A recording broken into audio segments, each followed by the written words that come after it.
Hey friends, so welcome back to DBC Inc. Facebook Live. Today is a very special day. You can see with our background, we have a book birthday. Super excited about that.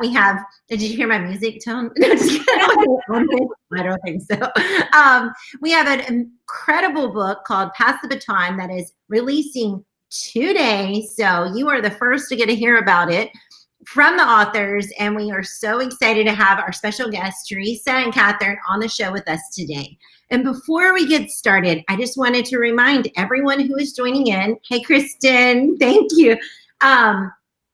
Please do just follow Kristen's lead and start commenting over in the comment section. Tell us who you are, where you're from, what you're excited about for November 1st, and also every single comment over in the comment section is entered to win a free book. It could be this book that you win. We don't have them in just yet, but you can choose this book and we will put you on our little waiting list and send it out as soon as it comes in, which should be a couple of days. So we're excited to have the authors on the show with us today. Thank you, Tish. Thank you, Kristen. Thank you, Anne, for joining in. We're super excited. Oh, it's your sister, Kathryn. Sister. So cute. Well, sorry, I could get sidetracked really quick. We're excited to have these two wonderful ladies here, and I want them to introduce themselves, tell us who they are, what they do, and then we'll get busy talking about the birthday. So, Theresa, Kathryn, one of you can go first. I'll let you choose who goes first, and you share a little bit about yourself, what you do, who you are, and tell us a little bit about what your work life looks like, sounds like, feels like right now. Theresa, go first. Okay. All right. So I'm Theresa Hoover. I'm currently a middle school band director in Northern Virginia. Although I am originally a Pennsylvania girl, I was in Pennsylvania up until about 4 years ago. So I taught there for a while. Again, now I teach middle school band. At the moment, this is my classroom. At the moment we are fully virtual. So I am teaching from home and just trying to have as much fun making music with my students as I can. Yep, and I am Kathryn Finch. I am a K-5 general music teacher from Illinois, and this is my 22nd year of teaching. This is my classroom, it's just doing our best this year, doing the best we can, but very excited for our book birthday today. Yes. So exciting. And so before the show, we were chatting a little bit about how Kathryn and Theresa actually met up. And this is a legit story. So we're going to go into that before we dive into the book content. And this is so cool because I'm actually involved.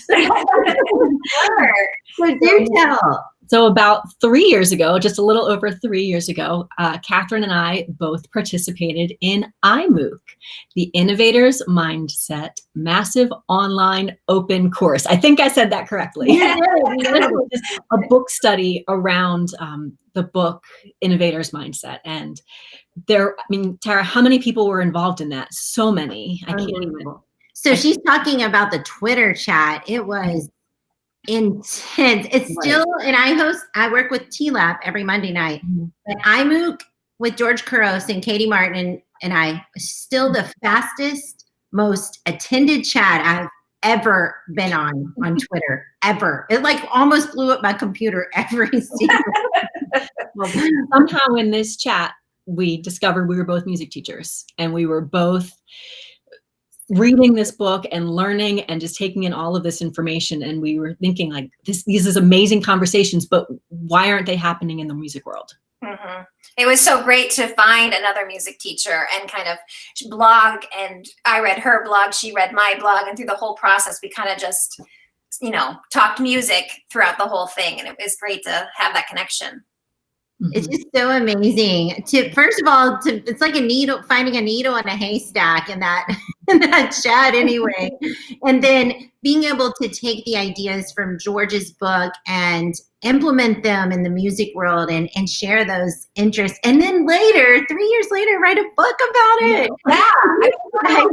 From that Twitter chat, this whole thing started. It's amazing. Yeah. That's so cool. I love stories like that. That's basically kind of how my story happened too, through a Twitter connection, then meeting Dave Burgess and boom, like took off from there. So tell us a little bit about Pass the Baton. Why did you two decide to write Pass the Baton? I do see a lot of people over in the comments, and I really am appreciating all these music teachers saying, thank you, thank you, thank you. We've been needing music teachers to write a book. I'm so excited. So why did you guys decide to take it to that next innovative level, really?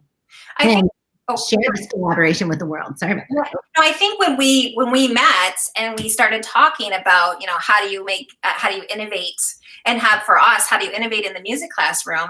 The more and more we talked and blogged about it, we realized like we need this discussion in the music education world, and it's not really, there's not a lot out there. And so it kind of was like, we explored it together and tried things in our classrooms and cheered each other on to take some risks and try, and figured like, wouldn't it be so much more awesome if there's more of us doing this and sharing our experiences? And so we really felt like there's a need for this book. Mm-hmm. And at first it wasn't a joke, but at first we kind of joked about it, like we should write a book. And then the more we said it, I said, no, we need to write a book. For real. That's awesome. I'm super excited about this book, and I really think it's the first of its kind in my world anyway. After reading it, I was just like, oh my goodness, this is like a dream come true for music teachers. But I also found, like, as a gen ed teacher, there were a lot of things that I could take away from it. I mean, the innovative process is still very similar, right? Mm-hmm. In many ways. So I'm curious, what are your hopes for those that are reading it, and who do you think the intended audience is for the book? I mean, obviously music teachers, but tell us how that might relate to any other educators out there. I mean, we definitely wrote it for a music teacher, and the idea was that we wanted somebody, even if they taught kindergarten music class or collegiate music education majors, we wanted them to be able to get something out of it and to be able to take what they read and be able to implement it right into their classrooms. But at the same time, I think coaches could read it. I think administrators could read it, or general ed teachers, because the concepts are the same, but we've tried to take like actual examples, both from our classrooms and other awesome music teachers, so that we could say like, this is how it actually looks in a music classroom. Because that's the voice that's missing in a lot of other really great books, is being able to understand what it will look like in my classroom. Exactly. Kathryn, would you like to add to that? Yeah, I just feel like I don't know, Theresa, you said it so beautifully. But yeah, it's just this idea of sharing ideas and hoping that we start this conversation so that it can be for all specials teachers. I think sometimes admin really feels like they don't know how to help their specials teachers. And while it's music specific, it works in art and all the other different specials, as long as, like you said, the general classroom, because those characteristics of an empowered learner are very universal. So, yeah, for us, I think we felt like we wanted something concrete, because there's so many times that we do have to take from the general education world, and then what does that mean for music class? And so it was nice to have a book that gives practical tips and practical steps with examples from innovators all over, or innovative music teachers that are doing it. So it was kind of nice to share all of that.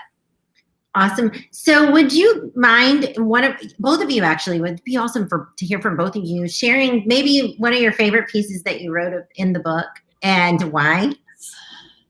Oh, that's hard.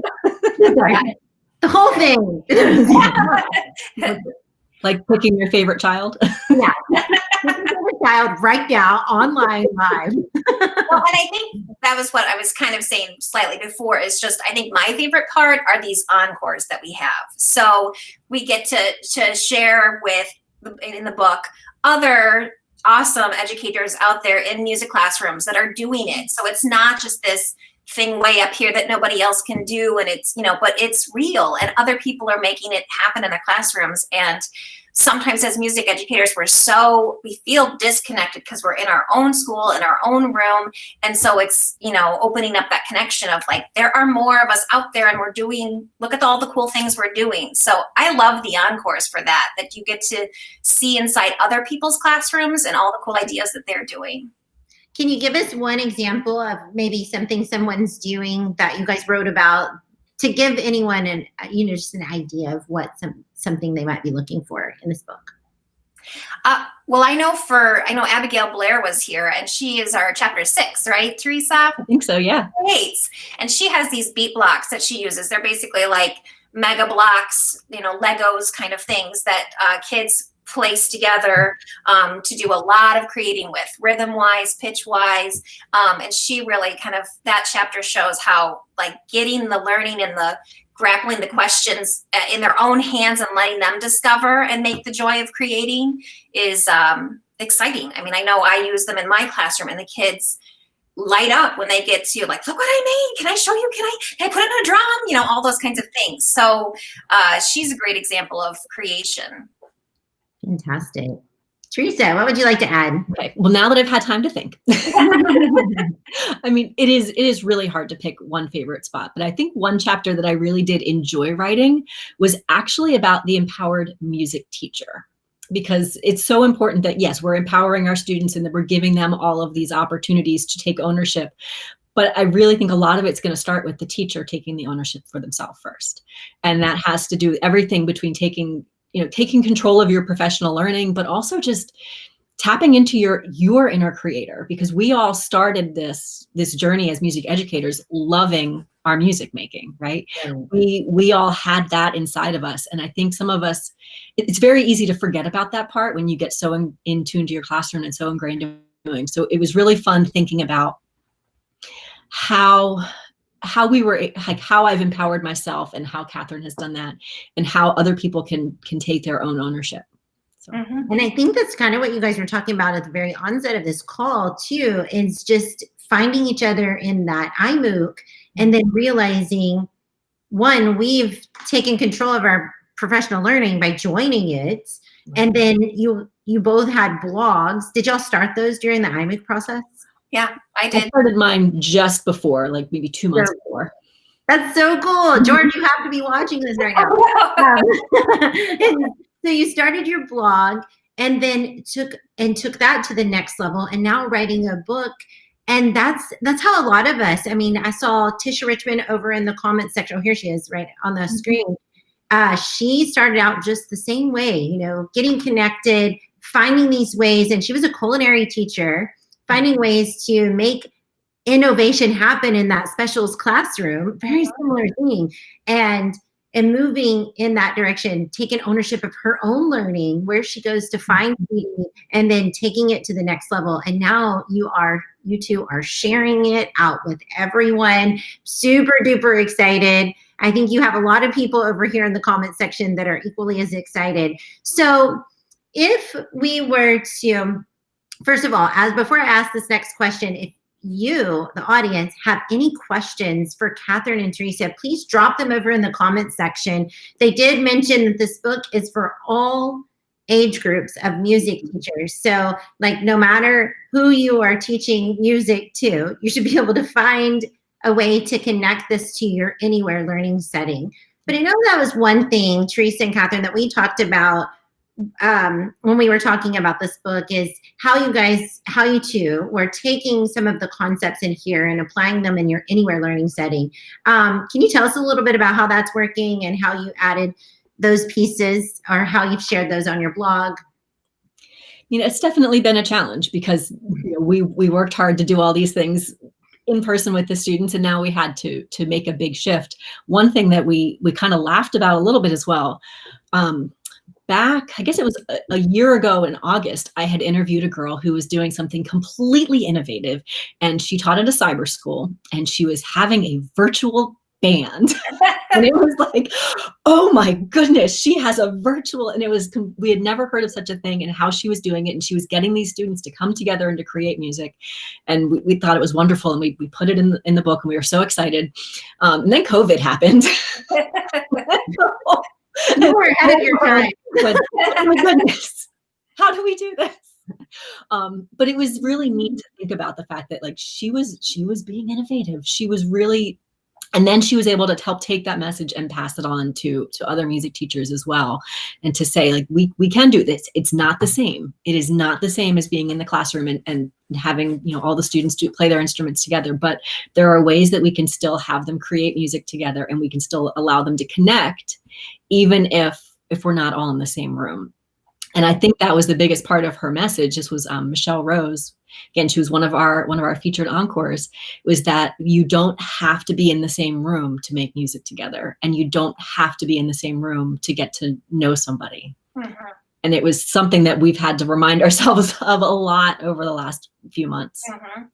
I think powerful things I've learned from other people's books in the education world is that building relationships, making connections, and just, finding ways to innovate, and the idea of the growth mindset, because when I was little, I definitely had a fixed mindset. I mean, if you had told my, junior year in high school that I was going to write a book, I would have laughed in your face, because I can't write.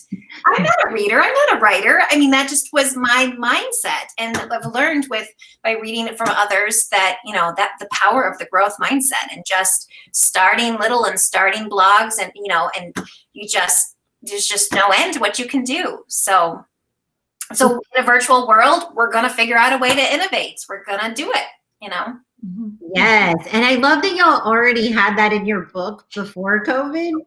You're like, hey, wait, can I call you? Are you on speed dial? Because I need you. Miss Rose, please. So I love this. And I love so much about this. And I also love the statement that you just made, Theresa, where you said you don't have to be in the same room to make music together. I think artists all over the world have found that to be true. They're putting on these virtual conferences, their band's in one place, they're in one place, the sound man is in another place, and somehow they're making it happen for all of us and allowing us to hear it. Is it the same? No, it's not the same, but it's still beautiful. Music is still very uplifting. It's very therapeutic. I don't know about you, but I love music. Mm-hmm. And so do you talk a little bit about how music affects students and their learning? I'm sure you do. So tell us a little bit about that in the book. I mean, I think a important piece is, and a lot of other educators want to include music in the learning, like the idea of STEAM, the idea of, we don't have to separate subjects and put them all in their own place in their own time and a schedule. And so just helping other teachers and taking also other classes into your classroom to help kids see it's just, there is no division of all these subjects, but it's all melded together. Messy, learning is messy, and it's all together. And if you can include music in a passion that they have with something else, I mean, why do we have to divide it like we have done in the past? So agreed. Yeah. So we have a question over here from Miriam. It says, you two teach different age levels. Do you advocate for teachers of different age groups, ensemble groups, to work together? Why do you think that's if so, why do you think that's important? Awesome question, Miriam. Miriam and I used to work together. That's fine. Yeah, I love it. No, she's so smart. And actually, Miriam was featured as well as one of the encore teachers. But thank you, Miriam. But yeah, as far as do we advocate for this, 100%. Kathryn mentioned before, a lot of times the music teacher does feel we're kind of isolated in the corner of the room. You can make your noise over there, and you don't get to come out of that corner sometimes. But yeah, the more you can work with other schools, other age groups, other ensembles, the better. I mean, and honestly, I don't teach the same thing as Kathryn, but we have still connected our classrooms together. We've still gotten her elementary kids to work with my students. I've done activities with schools all over the country doing like Flipgrid things where they're sharing their music. I think the more you can get the kids connected to other people, the better. And the more that you can show those working relationships with the teachers, kind of like Kathryn was saying that, music is part of everything we do, but we also have to remember that music is music. Yeah. It's not just band or just choir, it's music. And there is no reason why the band and the choir can't work together, or the general music teacher and the band teacher can't work together. Like, those things can happen, and they should happen. Yeah. And I think we need each other to help, take a little leap or take a little risk. Like Theresa and I Voxer every day. And I mean, we used to, on my way to work, I would drive and listen to her. Now I have to just find a good, fun place to listen to her. But I'll ask her, do you think, what could I do in my room with this and this? And then she'll write back with another idea. I mean, again, it's the value of just sharing your ideas with other educators and they help you push your thinking and push you forward. Mm-hmm.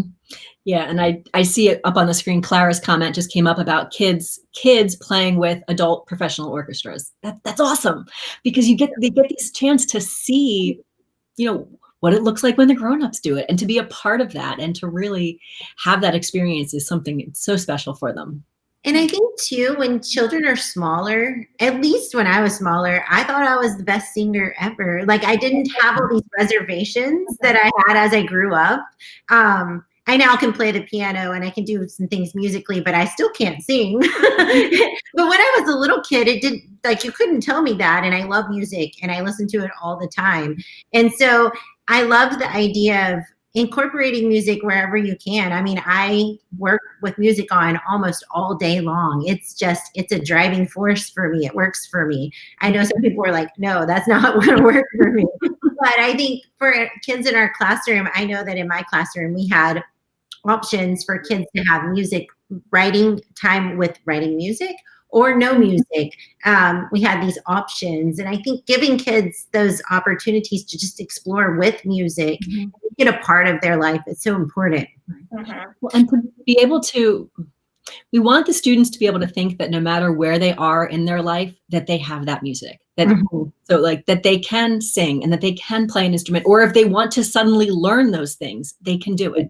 Yeah. And I think if we can start them on that journey when they're in school, that you are musical and you can be musical for your entire life, that's really important. I think it's vital. And Dave kind of talks a little bit about this in Teach Like a Pirate, where he's talking about creativity and how some people say, oh, I'm not creative. And it's really not that. We just have to incorporate a mindset that we can do all things that we set our mind to. We can learn. We're learners, so we can figure out how to learn to do these things. And I feel like that's kind of the same message you guys are sending out with music. You don't have to just naturally pick up an instrument and start playing it. You can learn it and you can do that. Yeah. So fun. So we have a few, congratulations. I thought there might have been one other question over here, but I don't see it now. So if you have any more questions, please do drop them over in the comment section. We have a couple more minutes before our show ends.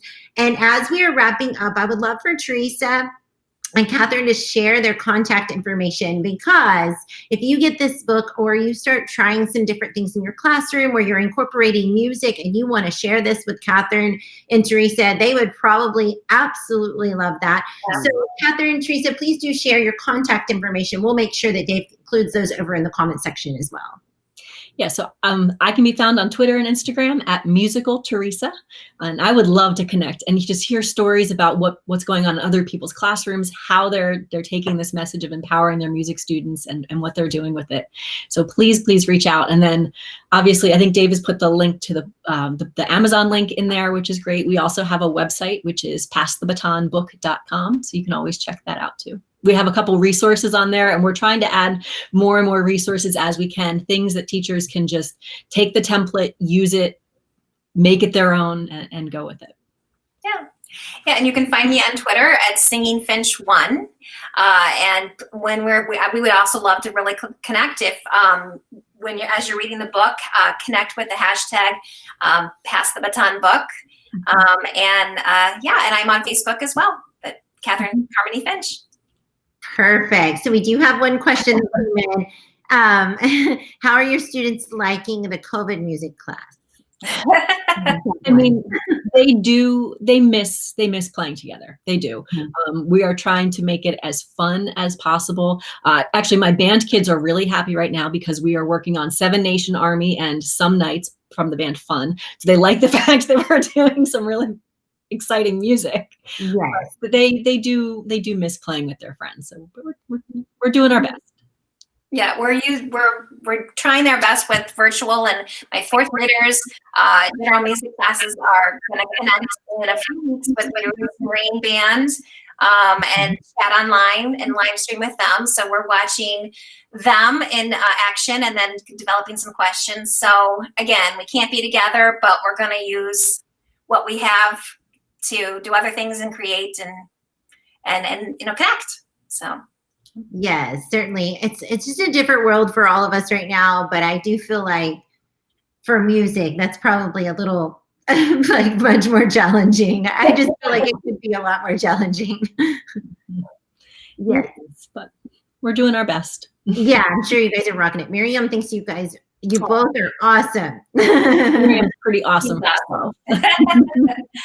Well, we do welcome you to the DBC family. We're very excited to have you two as a part of our author family. We're excited about Pass the Baton. The subtitle of this book just gets me really fired up, empowering all music students. And I love that because all is very inclusive, right? It's everyone and no one is left out. And so I really appreciate that about this book. And I feel like you were very intentional to make sure to include all. And I appreciate that for all of the readers out there. I feel like everyone is going to be able to take a piece and apply it to their own learning setting. So thank you, ladies. I'm so pumped up that you met in iMOOC, decided to join forces and create this beautiful manifesto that I think is going to really change the world of music education. So happy book birthday. Remember, friends, the links are over in the comments. They will also be above this video. If you're watching this video on the playback, it's okay. You can still comment over in the comment section and be entered to win. We will leave it open all day today. So it's Sunday. You should have some time to watch it and offer some comments over in the comment section. That will be entered to win a free book. So be on the lookout. We'll announce that winner tomorrow. And Theresa, Kathryn, happy book birthday to Pass the Baton book.